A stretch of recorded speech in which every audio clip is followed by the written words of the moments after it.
You're listening to the Talking Headways podcast network.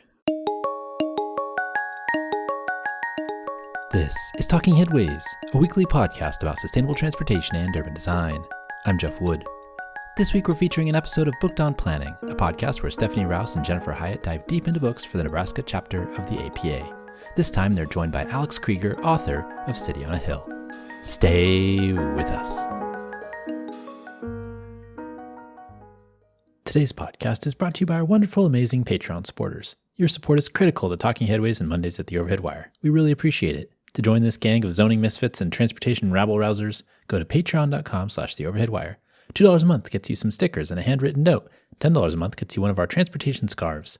Thanks so much to everybody who supports the show, from the bus drivers to the advocates all around the world. That's patreon.com/theoverheadwire. And for more information on our work and where to find our daily newsletter, the transportation scarves, our Cars Are Cholesterol merch, buy books from the authors that join us on the show at our bookshop affiliate site, or find our audiobook version of Raymond Unwin's Town Planning and Practice, check out the show notes on your podcatcher or visit theoverheadwire.com. The weather is changing as we head towards winter, and you know what that means. It's gonna get cold. And scarf weather is here. We've got red bus scarves and green bike scarves, so pick one up to keep you warm on your journey to work or to advocate at a public meeting. These soccer-style scarves can be held up above your head to share your love of bus and bike lanes, and I hope you pick one up for the fall. To get one for you or for a friend, go to theoverheadwire.com and order one today. 5% discount if you order 5 or more. Just send me an email, theoverheadwire@gmail.com, and we can get that set up for you. Otherwise, go to theoverheadwire.com. Hey everyone, I hope everyone has a wonderful Thanksgiving here in the United States and everyone is excited about the end of the year holidays however you celebrate around the world. In lieu of our normal episode, we're sharing an episode of Booked on Planning. You all know we love talking with authors on the show, so I'm glad we can share this episode with Stephanie and Jennifer interviewing Alex Kreiger about his book, City on a Hill. And with that, let's start the show. Welcome everyone to another episode of Booked on Planning. In today's episode, we're covering City on a Hill by Alex Kreiger. This book was really interesting as a history of city development and redevelopment over centuries and was written in a more narrative form. I found that it was really easy to follow, and especially the way he tied in themes and reinforced them throughout the book. I really enjoyed learning about planning theory from this book. I enjoy learning about planning theory, and I thought this book was one of the best I've read at pulling many different theories together and drilling down into a common origin. I'd recommend every planning student grab a copy. I think it will really help them understand the origins of the profession. I thought it was really funny how he started our conversation off by saying that his introduction in the book probably focused too heavily on the idea of a utopia, which isn't what the book was supposed to be about. But then we just kept jumping back to this idea of utopia throughout our conversation. So it seemed pretty embedded, regardless of whether the author wanted it to be or not. I also noticed that, and it kind of made me laugh. But I do think that it makes sense that we would keep coming back to that idea of utopia when you consider the founding principles of this nation and how the ideas of utopia show up in almost everything we do as Americans. Yeah, it's a really good point. We've proven century after century that we're really not giving up on this idea of finding a utopian city.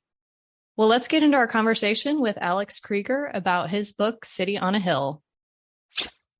Alex, thanks again for joining us on Booked on Planning to talk about your book, City on a Hill. I want to start off by saying I really enjoyed reading this book. I thought it was really fascinating, and I love the way that you wove different themes throughout the book, especially the White City reference kept coming back in different chapters. And then you brought art and poetry into it as well, which made it really interesting to read. And reading it, I was curious how you came up with the idea to write the book and approach it in that way. Well, thank you for inviting me. First, appreciate it. For probably more than 3 decades, I taught a class, a sort of university-wide class at Harvard, and it was called Designing the American City, Civic Aspirations and Urban Form. And if I were to share the various outlines of the class to you, you would see the emergence of this book. So really, it came out of this long period of time of teaching a class and, of course, adjusting it and varying it. And also, as you may know, I'm an architect. I'm a sort of urban planner in addition to being a teacher. And so I've always been very involved professionally in American cities. And so this just seemed like a natural thing to try to get my thoughts in order, finally, in terms of the book. Yeah. Now, I will say, this may even be your next question, but I may have done myself a little bit of injustice by spending a bit of time in the foreword talking about utopias. The book is not about utopias. I'm not trying to get to a utopia which cannot possibly ever exist. It's really more about sort of ideal aspirations, the search for progressing through an idealization about what you would like to have. And of course, American history, including, of course, even the kind of the things like the Declaration of Independence, were based upon such aspirations. So it's not so much about utopias. It's more about how a culture tried to reach for some of their most idealistic aspirations in terms of settlement. In my background, I started as a history major. My son was in his history major, so. It's a really good major for just developing a background for life, I think. Yes, it gives you a I good agree. perspective. Yeah. And I studied early American establishments and cities as well. And one of my professors, the way you were talking about that, he always kind of identified that ideal aspiration as utopian hope. Yeah. And I think you see that through the foundation of the New World and then throughout the American founding. And I've always found that very fascinating as well. In your book, you talk about Jefferson's pastoral utopia, the perceptions held even to this day. And so I was actually curious how you feel that perception of utopia or utopian hope continues to shape modern community ideals. Yeah, it's interesting. At the moment, our American politics are so screwed up and so divisive that talking about ideals doesn't get you very far. But across American history, including, of course, I think at some point in the book, I say, the idea of America emerged before anyone came to America, at least, of course, other than the indigenous populations that were here, right? There was this notion that in this new world, one could start over. And why would you start over? Because you hope that you would make it better. You improve upon the existing situation, whether it's under authoritarian regimes or being serfs or, wars in Europe amongst the kind of the great sort of conquest and so forth. So there is a long-standing sensibility that in the new world, which America kind of grew out of, one could always do better than was done before. And I think that still exists. It could even explain something like suburbia, which, was a very positive, even though we love to criticize it today, a very positive consequence of the, industrial city and all the kind of calamities associated with that, pollution, disease, crowding and so forth, in response to a problematic issue. We have a major one now called climate change, but in response to a sort of a problematic issue, there was always this effort to create a solution. And I think that's been one of the great strengths of American society. And hopefully it'll get us through this rather bizarre period that we're facing right now in terms of our very divisive politics. But to specifically answer your question about Jefferson, other than, of course, now when we talk about Jefferson, we have to talk about, of course, him being a slaveholder. But so we'll put that aside for a moment. He believed that the future of America was not going to be urban. There was no basis for him to think that way. He was very critical about the kind of the cities and the way they make people artificial and so forth. And so he imagined a permanent agricultural republic. And I assume that some folks in Nebraska still think of themselves as farmers, right? That sense about the cities makes people sort of artificial, whereas, of course, proximity to nature and taking advantage of it, not just in terms of consumption, but also in terms of intellectual delight and well-being, is an important part of America. And again, another reason you could say why the suburb began to be so completely, sort of overwhelmingly popular at mid-20th century, though, of course, it dates back very early in the 19th century for those who could afford to do so then. So sticking with the suburbs, you made a distinction in the book between suburb as this ideal utopia or aspiration, as you clarified in this first question, and suburbia as the reality that we often criticize today. And it's easy to see the appeal of the garden city or suburb in the late 1800s, early 1900s, when sanitation in cities was pretty horrendous. But right. Based on what you've read and researched, how did we transition from creating the more idyllic suburbs of the previous centuries to more suburban sprawl? And what do you think caused that? Well, it's simply a problem of multiplication. in the 19th century, a small percentage of the public, and generally those who were sort of at the upper ends of the kind of prosperity, of family prosperity, could afford to retreat from the kind of negative aspects of industrialization, rapid industrialization.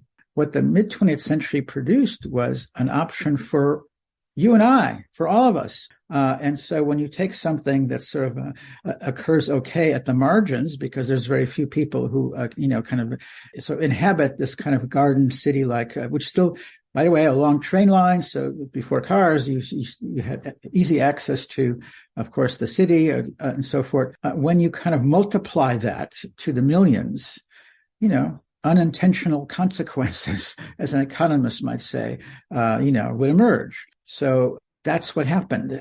Now, you might also say that we sort of, the original suburb was not seen to be as independent of the city. It was a way to kind of retreat in the evening or on the weekend from still the proximity of whatever life occurred in the city and your business needs and so forth, right? The suburbia, as we call it, right? Suburbia is sort of like everywhere and therefore nowhere, kind of, right? And we've also become, of course, much more cognizant of the fact that, our overdependence on the automobile also creates issues, not least of which is carbon spewing.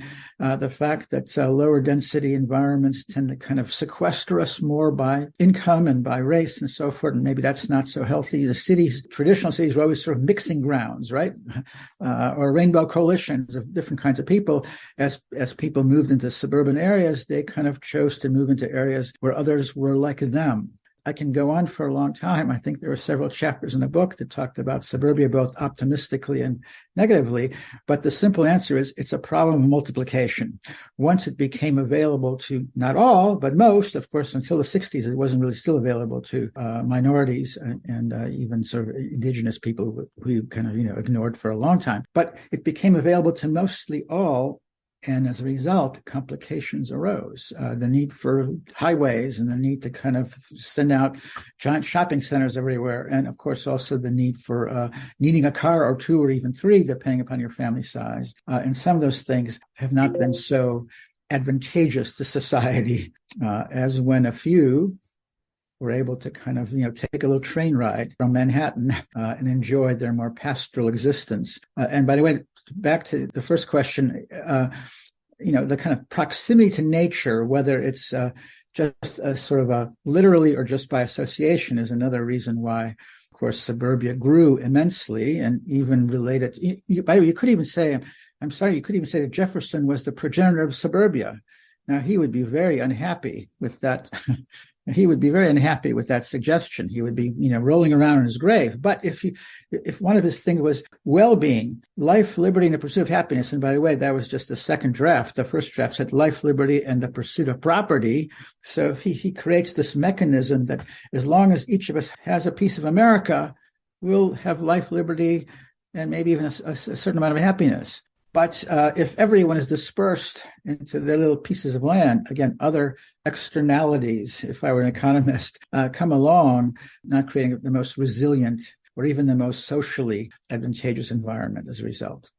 Sometimes what's good for the few does not become good for everyone, for society overall. The benefit of suburbanization accrues to those in the suburbs. The costs in terms of infrastructure and extending all kinds of other systems, electricity, water, and so forth, and of course, overcoming pollution. The cost of suburbia accrues to society overall. We haven't figured that out yet quite. So suburbanization is a problem for society. Thus, the home on a piece of land for you as a family or for me is, of course, an advantage to us. That leads absolutely perfectly into my next question, because it's something that I've been struggling with. I grew up in a very small rural community. I now live in one of our larger urban centers in the state. And you quoted from William Jennings Bryan, who, of course, being Nebraskan, is one of my favorite politicians, from his Cross of Gold speech, where he claims that we could burn the cities and life would continue, but if we burn down the farms, grass would take over the streets of the cities. Right. And I struggle with this connection that still exists today of like, oh, the cities are not where we want to be. The rural area is best for us. But what I don't see people understanding and they overlook is the clear interdependence that the urban and rural settings have on one another. And so in your book, you kind of touch on this dichotomy. And as I was reading through it, I was wondering how we as planners could maybe help bridge that issue. And it's the biggest question, and I'm posing one of the hardest things to answer to you, but what are your thoughts? Yeah. I don't know whether it may also have to deal with sort of size and distance. You know, if you're a city slicker today, as I am, by the way, or at least as my wife calls me, she calls herself a country mouse, by the way, but size and distance is part of the problem. In other words, rural farmers, right, needed access to some sort of place to exchange and trade and sell and so forth and buy, right? So the proximity between a farm and some area of sociability or commerce was not very far apart, and may still be the case in some parts of Nebraska or other agricultural areas, right? But these days, the physical and the kind of intellectual distance between whatever, Chicago and the great Midwest where there's farming is vast, right?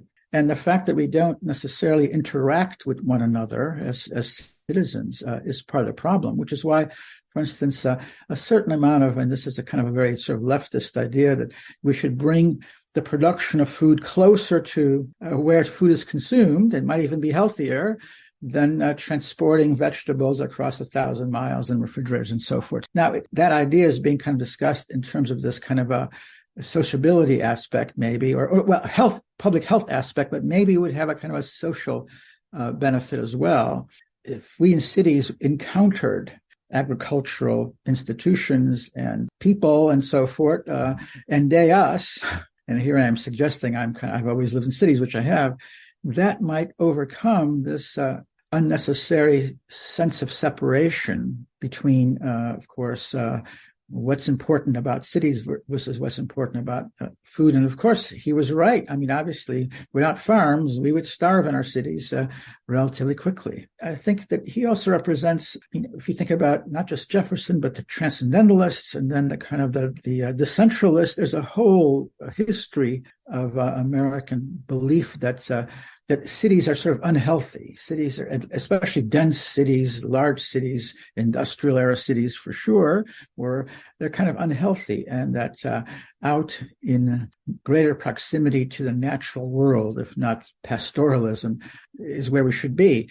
Now, many people believe that, and yet, of course, those of us in the cities kind of say, "Well, yeah, that's what you think." You know, I love my overpriced coffee on the first floor of my apartment building. Over time, with physical and kind of intellectual distance, we've lost this connection that we should regain somehow. But I do really love my coffee. There you go. Right. Yes. Again, something like this question could have taken us the full 45 minutes to talk about. Yeah. Yeah. On the topic of some of these larger metropolitan cities, you focus several different chapters on a couple different communities. You talk about Washington, D.C., and how it took a while for that to actually become a real metropolis. Chicago, Las Vegas was an interesting one to include in this utopian idea, and then New Orleans. I'm curious how you came to settle on these examples to include in the book, and what makes these cities stand out as compared to others. Well, first, I would like to think that those four cities have a direct relationship to this sort of idealism in different ways, right? But also, you have to make choices. So you have to snip away others that could have been included. I noticed that I don't talk about New York hardly at all, even though, of course, it's the kind of the capital of capitalism and all of that. And amongst the population at large, globally, they think that's the capital of America. That's what America is like, even though it's actually a very much of an outlier in terms of most people's expectations about where they would like to live. Also, I happen to know these four cities reasonably well. I grew up in Chicago at a younger age, and I've done some sort of professional work in the other cities.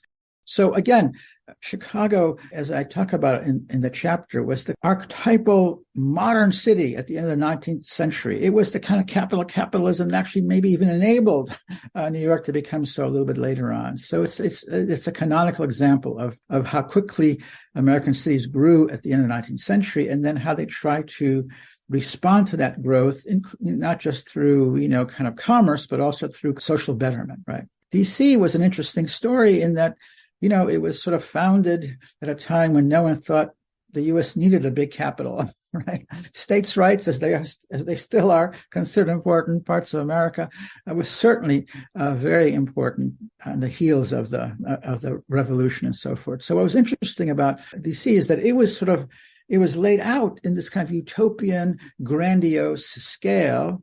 And then obviously it wasn't necessary for a century very much. No one needed to be there, much less lobbyists or businessmen or corporations and so forth. And it took, of course, a century for America to kind of gain as a country, not as a collection of states, to kind of gain a certain amount of confidence and even imperialistic inclinations. And so at the end of the 19th century, America wanted to kind of express its importance to the rest of the world, show its equivalence to a Paris or a London or so forth. And so people returned to try to actually finalize the idealism, at least in physical terms, at least, right, of what the original L'Enfant plan sketched out, but was finally needed to happen. And what's interesting, there could have been another chapter in D.C., which is that it's almost taken another 100 years for it to become a capital in the fuller sense of the term, not as, well, that's where government is, right? Because Paris is a capital in a number of ways for France and Europe and the world, as is Berlin, as is Shanghai,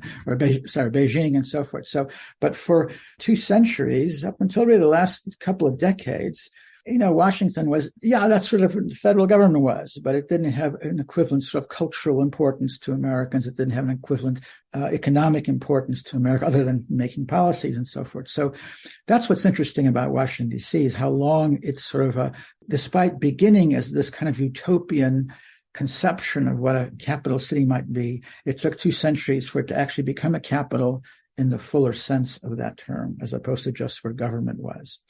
My wife sort of thought it was stupid to put Las Vegas in there, but I actually believe that it has this kind of dual sort of utopian in it. On the one hand, a place to get away for a while, to have a sort of a first class vacation at middle class costs. But at the same time, because of those casinos and all this, there's a lot of work for people who are not very well-educated, that don't require a lot of skills, that actually can make a pretty decent living. And so the kind of the suburban American ideal still exists in Las Vegas.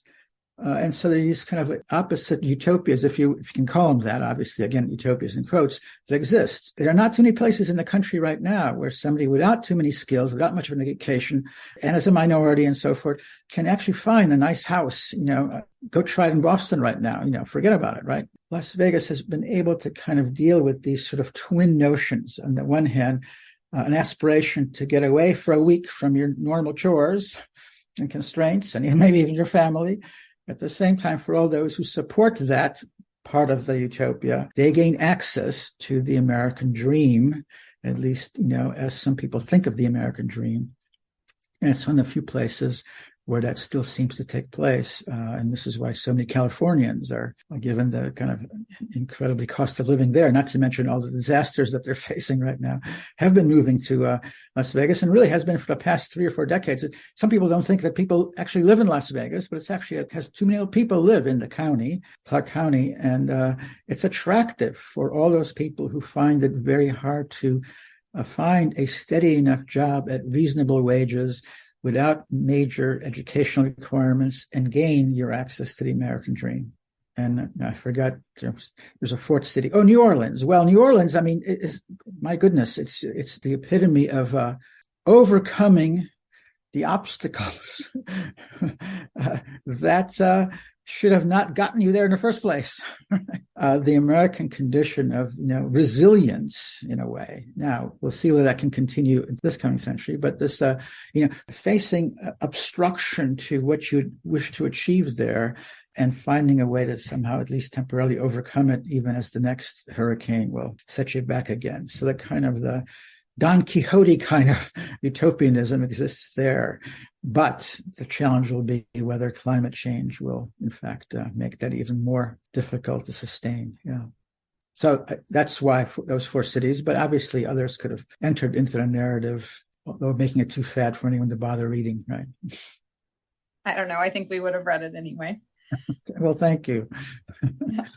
On the opposite side of the utopian-like large cities that America strive for. You also mention basically the perfect small town that people moving, as we started to move west, we tried to create these perfect small towns around the city center square. And I just got done watching Gilmore Girls, and Stars Hollow seems to be set in that idea of utopianism. Can you discuss the thoughts behind that as well? Well, sure. Over the first several centuries of, immigration, mostly from Europe, at least, people didn't move in by the hundreds of thousands at once. They moved in sort of small groups, and usually groups, they were sort of conjoined by a particular idea or sense of religion or sense of overcoming oppression from the old world, or a particular sense about how they wish to live. So communitarianism, right, has been another very long and sort of a changeable definitionally, but a sense that, we want to be citizens of a community. Well, think about that. What does that mean? That means you can't have a community of 4 million people. That's kind of difficult. And so there's this kind of always this nostalgia. And again, another basis for suburban growth, oddly, before it became sprawl, right? Which is, okay, I live in Chicago, and my goodness, that's kind of hard. And, there's crime and, whatever. And so the imagination of Americans, the notion of moving to a slightly smaller, a slightly more understandable, a slightly more kind of community-focused environment remains an ideal. The hometown, the idea of the hometown. Oh, well, we may live in Chicago, but, we came from a great hometown. Now, the suburb has never become the equivalent of that, I suppose, because what the hometown suggests is that it's not just where you live, but where you socialize, where you shop, where you have a certain amount of mixture of activities and mixture of people, perhaps. Whereas, of course, most of the so-called hometowns that we've built, lots of developers use all kinds of catchy terms for their suburbs, but only provide, very little alternatives or little options other than, of course, the house and the yard and a street to get you to other places. A sustained interest in the idea of a hometown, I think, dates back to the fact that people arrived as a group and first settled in places. To kind of counter Jefferson in a way, right? People didn't arrive and just headed off to find their 160 acres. My goodness, they would have perished. There were bears out there or whatever. So people came and created small communities. And the nostalgia for that has remained even as we built larger and larger cities, which are somehow kind of less controllable by an individual, right? So you basically described the predominant approach to utopias, which was this kind of clean slate approach where settlers would head out west or developers would buy up farmland and build these new suburban developments.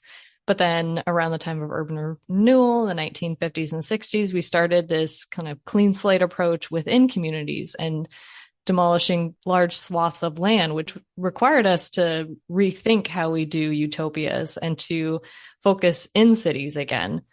What are your thoughts on what that shift is? I would challenge you on the way that you framed this, all right? There's a famous painting called American Progress, which appears prominently in the book several times, right? It's a young woman dressed in white and kind of, shown heading west, and there are colonists at her feet in the Conestoga wagons and so forth. And of course, the indigenous people are kind of fleeing, as are the buffalo and so forth in her way. And so that's the kind of the manifest destiny aspect of the 19th century. If you look carefully into that painting, and very famous painting, what else is happening in that painting? She's abandoning St. Louis. The image in the back behind her is that you can see the Mississippi River, actually, and you can see. So that's been the dilemma of one of the aspirations of Americans, of America, which is, I'm going to start over somewhere else and make it better. That's, of course, what led millions of people to come to America in the first place, and still do, by the way. I came to this country as a 9-year-old. My parents are from Eastern Europe, and boy, they thought they were heading for the land of milk and honey and so forth. So there's still that sense, we're going to come here to start over and therefore benefit from that opportunity to start over. But you know what? If we're always heading west, we tend to leave St. Louis behind. So to connect this to Lady Progress in that painting to suburbia, right? During the sort of the middle of the 20th century, especially in the post-World War II period, one of our most prosperous periods, older cities were being abandoned. Detroit, which is actually the poster child for this, and I would wish every American to visit Detroit because they would learn something. Detroit has lost population for 7 straight decades. In the 1950s, it was close to 2 million people. This is the city, not the metropolitan area. It's now less than 700,000 people.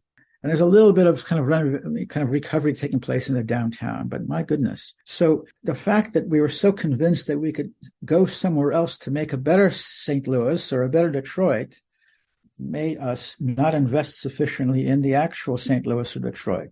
There's white flight issues that we can talk about. There's, of course, the desire to, create a better home. And just think about Detroit, for example. It invents the instrument that allows you to get away. The car, right? So it's predicted its own demise by what was manufacturing, right? And there's that kind of famous Ford quote about, we will solve the city by leaving the city. And that's why I'm taking issue with the way that you talked about urban renewal. Many of the older cities, the so-called what we call sometimes Rust Belt cities, right? They tend to be east of the Mississippi River, I guess, right? The kind of rapidly growing industrial cities from the late 19th century into the 20th century began to be Boston, which at the moment is thought to be one of the most successful cities, lovely, historic, modern, biomedical research everywhere, all the good things, great tourist places, right? Boston lost 250,000 of its 800,000 population between 1935 and 1960 or so, right? The cities were left empty. And therefore, despite, as you say, urban renewal caused, in a way, more harm than good because it ravaged existing communities, which were partially abandoned. Unfortunately, it was easier to do that. If you're going to build a highway, you do it through a minority neighborhood than a prosperous neighborhood. No one built a highway through Beacon Hill, if you know Boston, right? So I'm not excusing the mechanism used by urban renewal. But I will tell you that city leaders and city residents or other kind of existing companies and so forth were sort of desperate by the 1950s and 60s and 70s. How could they turn things around? And unfortunately, they turned things around not by preserving the things that were still there, which we would now do, but by demolishing large sections because they thought that that's what would bring modern industries. They built highways because they thought that would bring people back. What it did, of course, is the opposite. It made it easier to get the hell out of town. So the mechanism used by urban renewal was destructive and unfortunate. But the instincts we have to do something radical, something transformative to try to keep the rest of the citizenry from, heading out to the burbs or the Sun Belt or Nebraska or, wherever, is what is starting to be understood. Urban renewal, as destructive as it was, about the demolitions and so forth that took place and the highway buildings and so place was the beginning actually of this reinvestment in cities, which for the prior several decades had not seen very much as, of course, the suburbanization craze, if you will, right, began to be so popular. One of the things that's, I think, important right now, and maybe we're closer to that than we have been, is that we need some other slogan besides manifest destiny, meaning, okay, let's go somewhere else to make things better there. How about improving where we are? How about making it better where we are? A faulty version of that was urban renewal. Nonetheless, it was the beginning of an attempt to make cities attractive again, as opposed to in mid-20th century, they seemed not to be so attractive and were being abandoned both by citizens and companies and economies and so forth. Another one we could spend hours on, by the way, another question. So you're not asking the easiest questions, but I appreciate them. You didn't overly put forth the easiest premises in your book to work around. So that develops deep conversation. Right. One entire chapter in your book is actually focused on the urban park movement. Yeah. And in your previous session, we talk about, what drove people away, but I found it very interesting. I hadn't spent a lot of time on the history of park development. I know about Olmsted because everyone does. Right. Everyone does. So one of the concepts that struck me was that the park movement was not actually for the more affluent people in the city. Right now, when you think of say Central Park, you think of all of the big, beautiful high rises around the park. But Olmsted and his group of people typically actually built the parks more for the working class in the city. And so I found that to be a fascinating ideal. And then you bring forward the utopian hope of that. So I was wondering if you could speak a little more on that as well. Sure. And with so many things, there's a kind of a double narrative, right? So yes, the way we think about the generation sort of led by Olmsted, right, was actually inventing a new way to think about the city. If you ever remember your Charles Dickens writing about, London, what a horrible place industrial cities were in the middle of the 19th century. They were just horrible. And so for Olmsted and his generation, there was a sense that to civilize the city, you actually needed to reintroduce nature. To create more of a sense of well-being, you need to kind of recreate a sense of nature. To overcome the difficulties that the working class and the many immigrants who were working at slaughterhouses and so forth, to make their lives a little bit more pleasant, you had to introduce some semblance of nature because it was just so hard to live in the late 19th century industrial city as opposed to one's imagined hometown, right? So certainly, if you believe in Olmsted and if you believe in many of the kind of others of the kind, if you believe in the kind of the social reformers, this was a way to improve the life of those who could not, as actually one of the kind of colleagues of Olmsted said, the park is not for those who can go off to the country. The park is not for those who have a summer home. The park is not who can sort of fly off to the mountains. Not that they could fly then, but the point was, the park is for those who can't, and therefore require this proximity of the healing and civilizing in quotes, aspects of nature that we have to reinsert into these, kind of awful cities.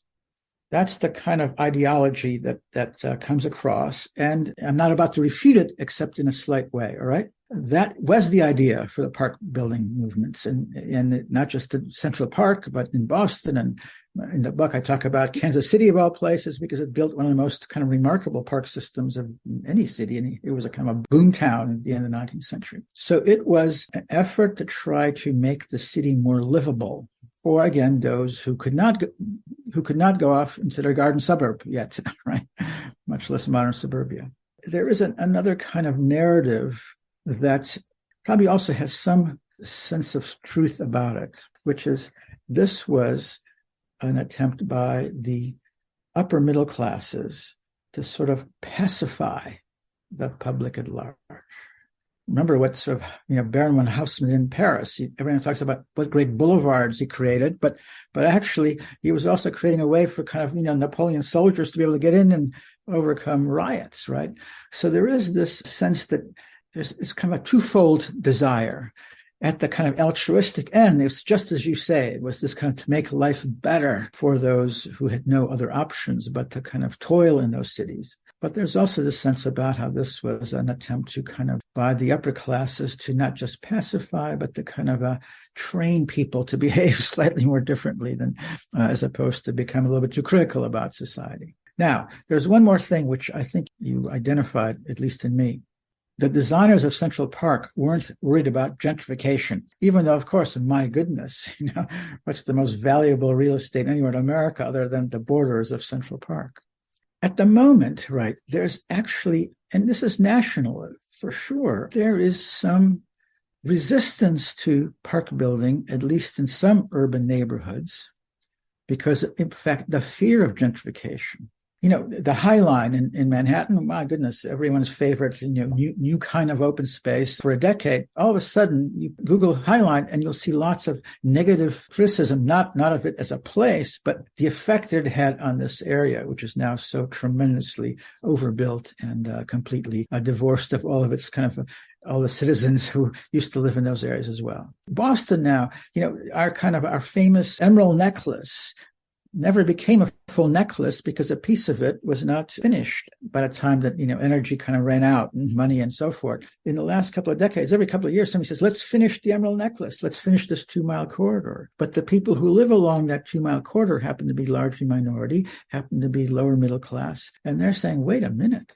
I don't want no freaking greensward there. I need other things for sure, better sidewalks or parking spaces or better schools and so forth. If you make this into a greensward, for homeowners, maybe it's a different sensibility, but actually it'll gentrify, and so I won't be able to stay there. So there's a funny kind of conundrum. At Olmsted's time, it was the parks were for the benefit of the lower and middle classes.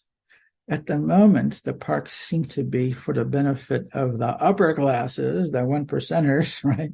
And there's some resistance actually to enlarging parks or creating parks in some of our cities, even though, of course, during the pandemic, we all said we need more open space, we need to be able to get out, and we need to kind of separate ourselves occasionally from each other and so forth. So that's an interesting turn of sensibility towards parks, at least in some portions of urban America right now.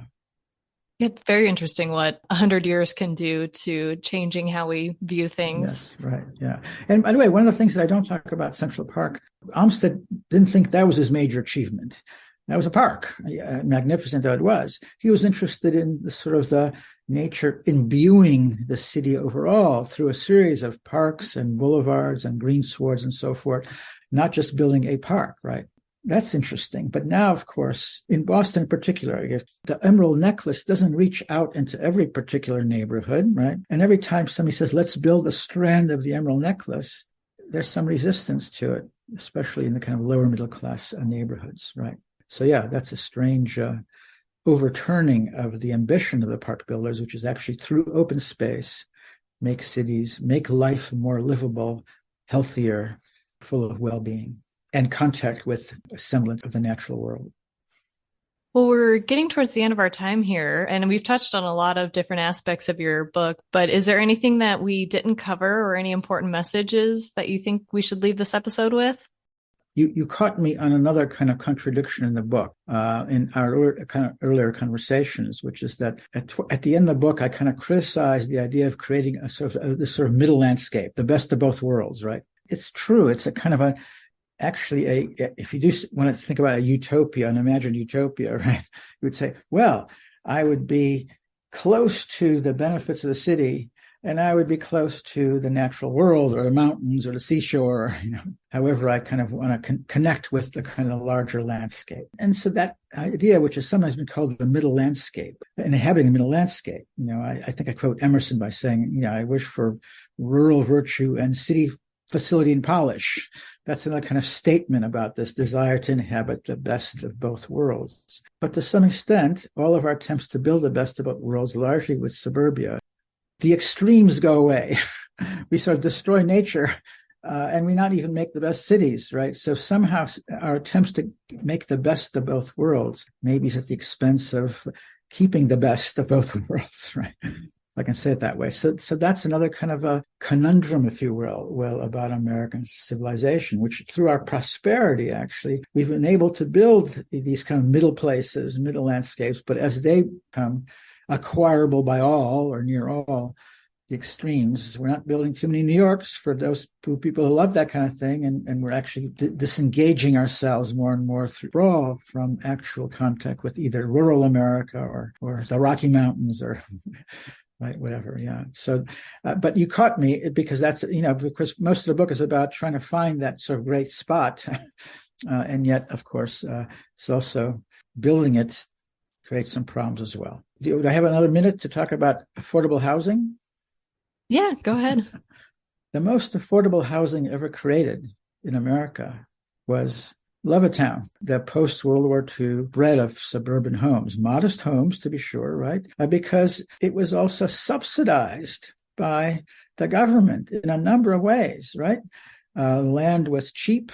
Roads were being built to get access to it. Infrastructure, whether it's sewers or electricity or, telephone wires, was being extended and so forth. What made housing affordable, except for whatever, bad old apartments and decrepit neighborhoods in big cities, was actually a lot of public subsidies. They were not thought about as such necessarily, right?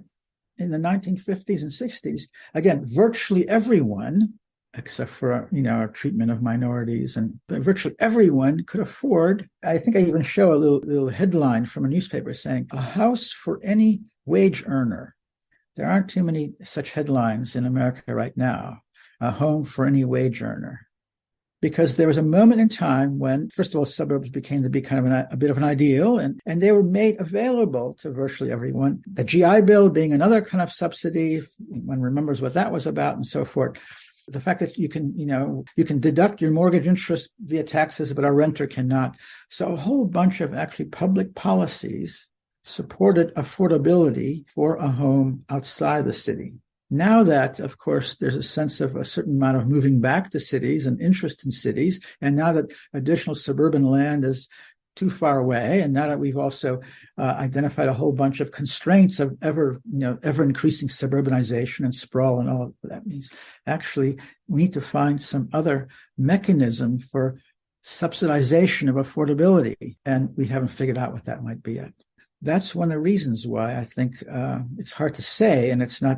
Obviously, it's not the only problem, but that's one of the reasons why affordability is becoming more difficult in the 50s, 60s, 70s. Some developer can, buy another 100 acres of land, lay out, 400 homes relatively inexpensively.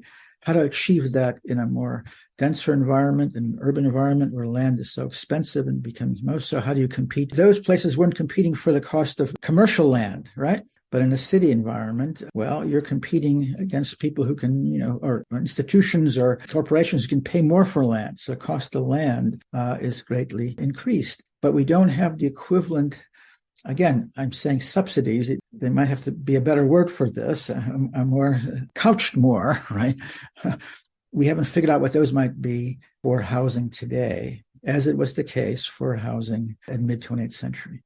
I like that point. When I speak with people who live in more rural areas and they ask, why do you live in a city when you could have a bigger house and more land for the same amount of money if you just move back home? Yes. I do like to remind them that affordability comes on the subsidization of the railroads in the mid to late 1800s. Right. Your farm is only affordable and accessible to you because the government was willing to put in the assistance for infrastructure to get you there. And later the car and the highway and so forth. Yeah. So we haven't quite figured out what the equivalent subsidization could take place right now on behalf of affordable and slightly more urban housing. Yeah. At this point, is there anything else important that you feel that we haven't discussed throughout your book? I'm sure, but we can also pause here as well. I'm pleased that you've asked me. I'm glad that both of you have enjoyed the book. It was intended not so much as a scholarly book, as a professor would write. It was intended for a wider audience, and to some extent, perhaps it has achieved that as well, without dumbing things down. Yeah, no, I highly recommend that all of our listeners get a copy and read it and share it with others, because I thought it was really fascinating and enjoyed reading it. So thank you. I also think that if you have the opportunity to read the parks chapter while you're in Kansas City in one of Kessler's parks, you should do that as well. Yes. Yes. All right. Well, thank you. Right. Thanks, and have a great weekend. Well, you too. And thanks for joining us. The Talking Headways podcast is a project of the Overhead Wire and published first at Streetsblog USA. Thanks to our generous Patreon supporters for supporting this week's podcast, and you can find out more at patreon.com/theoverheadwire. And sign up for our 17-year-old newsletter by visiting theoverheadwire.com. To get the show each week, follow along at your podcatcher of choice, including Spotify, SoundCloud, iHeartRadio, YouTube, TuneIn, Apple Podcasts, and many, many more. And if you can't find it there, you can always find its original home at usa.streetsblog.org. We'll see you next time at Talking Headways.